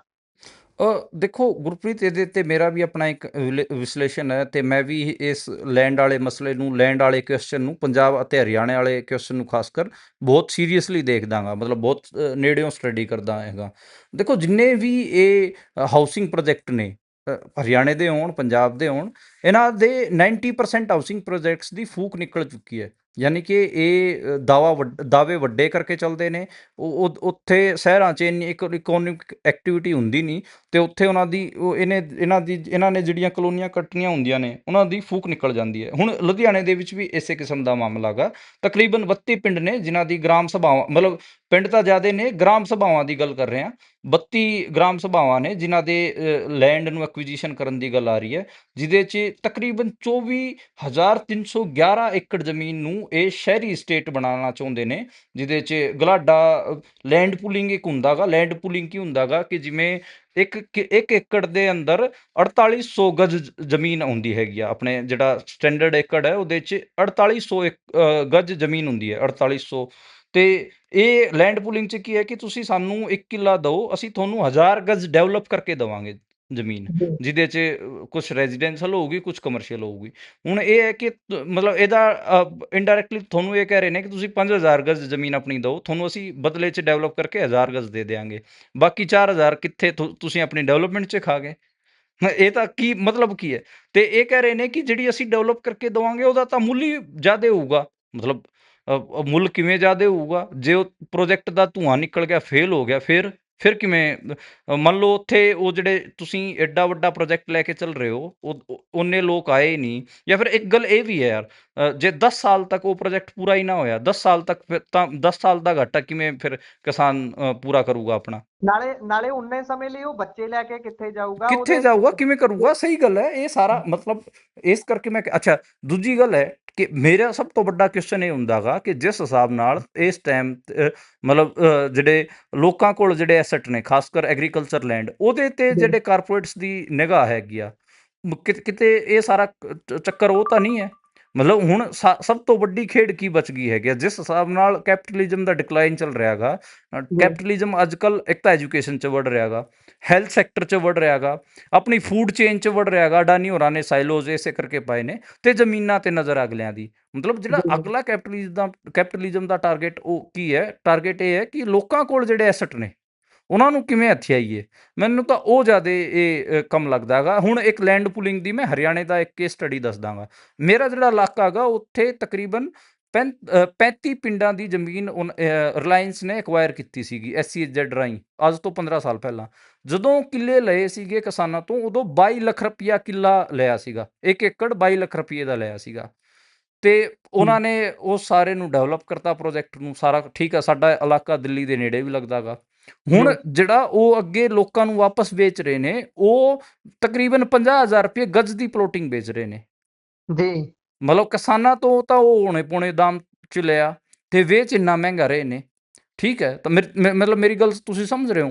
ਜੀ ਇਹ ਜੀ ਇਹ ਮੈਨੂੰ ਬੜਾ ਅਜੀਬ ਲੱਗਿਆ। ਅੱਛਾ, ਇਸ ਦੂਜਾ ਕੇਸ ਸਟੱਡੀ ਮੈਂ ਦੱਸ ਦਿੰਦਾ ਕਿ ਕਈ ਸਾਰੀਆਂ ਥਾਵਾਂ ਤੇ ਲੈਂਡ ਪੂਲਿੰਗ ਹੋਈਆਂ, ਲੈਂਡ ਜੀ ਪੂਲਿੰਗ ਹੋ ਗਈਆਂ। ਲੈਂਡ ਪੂਲਿੰਗ 'ਚ ਕਿਸਾਨਾਂ ਨੂੰ ਡਿਵੈਲਪ ਕਰਕੇ ਜ਼ਮੀਨਾਂ ਦੇਤੀਆਂ ਵਾਪਸ, ਪਰ ਉੱਥੇ ਉਹ ਜਿਹੜੀ ਸਿਟੀਜ਼ ਸੀਗੇ ਉਹਨਾਂ ਦਾ ਧੂੰਆਂ ਨਿਕਲ ਗਿਆ, ਉਹ ਫੇਲ ਹੋ ਗਈਆਂ, ਕਿਉਂਕਿ ਉੱਥੇ ਓਡੀ ਇਕਨੋਮਿਕ ਐਕਟੀਵਿਟੀ ਸੀ ਨਹੀਂ।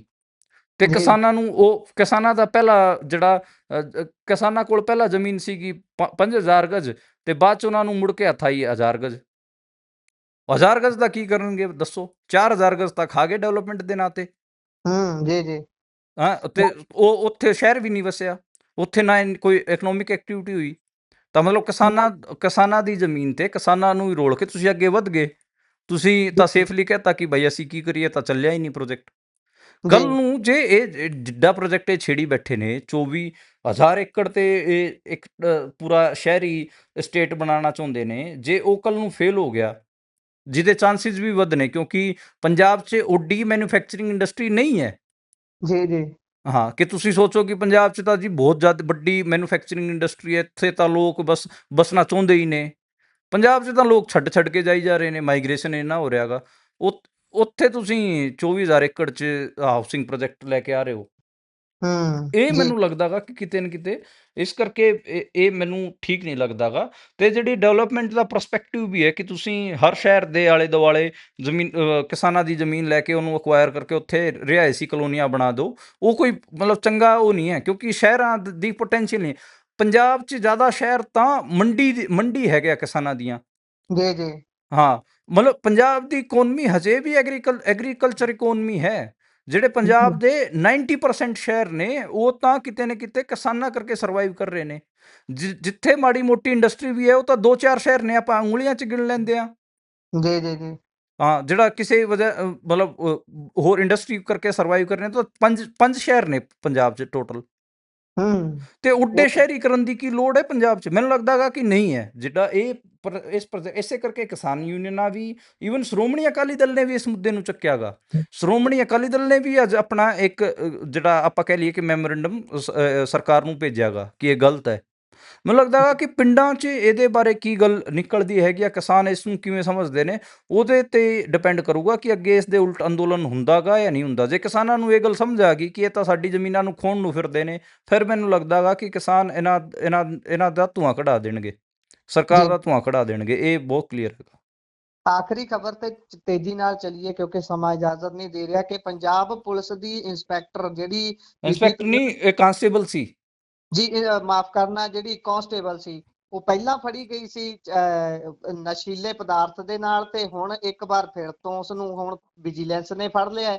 ਤੇ ਹੁਣ ਵਿਜੀਲੈਂਸ ਨੇ ਫੜਿਆ ਹੈ, ਕਹਿੰਦੇ ਵੀ ਸੰਪਤੀ ਇਹਦੀ ਵਾਹਵਾ ਜ਼ਿਆਦਾ ਹੈ, ਇੰਨੀ ਤਨਖਾਹ ਦੇ ਨਾਲ ਇੰਨੀ ਸੰਪਤੀ ਹੋਣਾ ਸ਼ੱਕ ਪੈਦਾ ਕਰਦਾ ਹੈ। ਪਾਇਓ ਚਾਨਣਾ ਤੇ ਜੀ ਹਾਂਜੀ, ਪੰਜਾਬ ਦੀ ਜਿਹੜੀ ਇੰਸਟਾ ਕੁਈਨ ਲੇਡੀ ਕਾਂਸਟੇਬਲ ਸੀ ਪੰਜਾਬ ਪੁਲਿਸ ਦੀ, ਅਮਨਦੀਪ ਕੌਰ, ਉਹਨੂੰ ਹੁਣ ਵਿਜੀਲੈਂਸ ਨੇ ਅਰੈਸਟ ਕੀਤਾ ਹੈਗਾ। ਉਹਦੇ ਤੇ ਇੱਕ ਪਰਚਾ ਦਿੱਤਾ ਹੈ ਇਨਕਮ ਤੋਂ ਵੱਧ ਪ੍ਰੋਪਰਟੀ ਹੋਣ ਦਾ। ਵਿਜੀਲੈਂਸ ਨੇ ਦਾਅਵਾ ਕੀਤਾ ਹੈਗਾ ਕਿ ਇਹਦੀ ਜਿਹੜੀ ਆਮਦਨ ਹੈ ਉਹ ਤਾਂ 1 ਕਰੋੜ 8 ਲੱਖ ਰੁਪਈਆ ਸੀਗੀ, ਜਦਕਿ ਇਹਨੇ ਖਰਚਾ 1 ਕਰੋੜ 39 ਲੱਖ ਰੁਪਈਆ। ਤੇ ਕਹਿੰਦੇ ਕਿ ਇਹ ਜਿਹੜਾ ਫਰਕ ਹੈ, ਇਹ ਕਿਵੇਂ, ਇਹਨੇ ਪੈਸੇ ਕਿੱਥੋਂ ਆਏ, ਇਸ ਕਰਕੇ ਉਹਦੀ ਗ੍ਰਿਫਤਾਰੀ ਹੋਈ ਹੈ। ਹੁਣ ਦੇਖਦੇ ਹਾਂ ਅੱਗੇ ਬਣਦਾ ਕੀ ਹੈ। ਉਹਨੂੰ 2 ਅਪ੍ਰੈਲ ਨੂੰ ਗ੍ਰਿਫਤਾਰ ਕੀਤਾ ਗਿਆ ਸੀਗਾ ਤੇ ਦੱਸਿਆ ਜਾ ਰਿਹਾ ਕਿ ਪਿਛਲੇ 3-4 ਮਤਲਬ ਪਿਛਲੇ ਇੱਕ ਹਫ਼ਤੇ ਪਹਿਲਾਂ ਉਹਦੀ ਜ਼ਮਾਨਤ ਹੋਈ ਸੀ। ਜ਼ਮਾਨਤ ਹੋਣ ਤੋਂ ਬਾਅਦ ਦੁਬਾਰੇ ਉਹਨੂੰ ਗ੍ਰਿਫਤਾਰ ਕਰ ਲਿਆ ਗਿਆ। ਪਿੱਛੇ ਜੇ ਉਹਨੇ 1-2 ਪੱਤਰਕਾਰਾਂ ਨੂੰ ਇੰਟਰਵਿਊ ਵੀ ਦਿੱਤੇ ਸੀਗੇ। ਤੇ ਮੈਨੂੰ ਲੱਗਦਾ ਗਾ ਕਿ ਉਹ ਆਪਾਂ ਕਹਿ ਲਈਏ ਕਿ ਮਸ਼ਹੂਰ ਤਾਂ ਖਾਸੀ ਹੋਈ ਗਈ ਹੈਗੀ ਆ। ਦੇਖਦੇ ਹਾਂ ਕਿ ਇਹਦੇ 'ਚ ਵਿਜੀਲੈਂਸ ਵਾਲੇ ਮਾਮਲੇ 'ਚ ਬਾਹਰ ਨਿਕਲ ਕੇ ਆਉਂਦੀ ਹੈ ਨਹੀਂ, ਪਰ ਇੱਕ ਵਾਰ ਵਾਸਤੇ ਤਾਂ ਮਤਲਬ ਪੰਜਾਬ ਪੁਲਿਸ ਤੇ ਇਮੇਜ ਤੇ ਉਹਨੇ ਬੱਟਾ ਤਾਂ ਲਾ ਹੀ ਦਿੱਤਾ ਹੈ। ਜੀ, ਸੋ ਇਸੇ ਦੇ ਨਾਲ ਪ੍ਰੋਗਰਾਮ ਦਾ ਸਮਾਂ ਹੁੰਦਾ ਹੈ ਸਮਾਪਤ। ਸੋ ਮਨਦੀਪ ਜੀ, ਤੁਸੀਂ ਜੁੜੇ ਜਾਣਕਾਰੀਆਂ ਸਾਂਝੀਆਂ ਕੀਤੀਆਂ, ਬਹੁਤ ਬਹੁਤ ਧੰਨਵਾਦ। ਜੀ ਧੰਨਵਾਦ, ਸਤਿ ਸ਼੍ਰੀ ਅਕਾਲ। ਸਤਿ ਸ੍ਰੀ ਅਕਾਲ ਜੀ। ਜੁੜੇ ਰਹੋ ਪੰਜਾਬੀ ਰੇਡੀਓ ਤੇ ਪੰਜਾਬੀ ਟੀਵੀ USA ਦੇ ਨਾਲ। ਪ੍ਰੋਗਰਾਮਾਂ ਦੀ ਲਗਾਤਾਰਤਾ ਇਸੇ ਤਰ੍ਹਾਂ ਬਰਕਰਾਰ ਰਹੇਗੀ। ਧੰਨਵਾਦ, ਸਤਿ ਸ੍ਰੀ ਅਕਾਲ।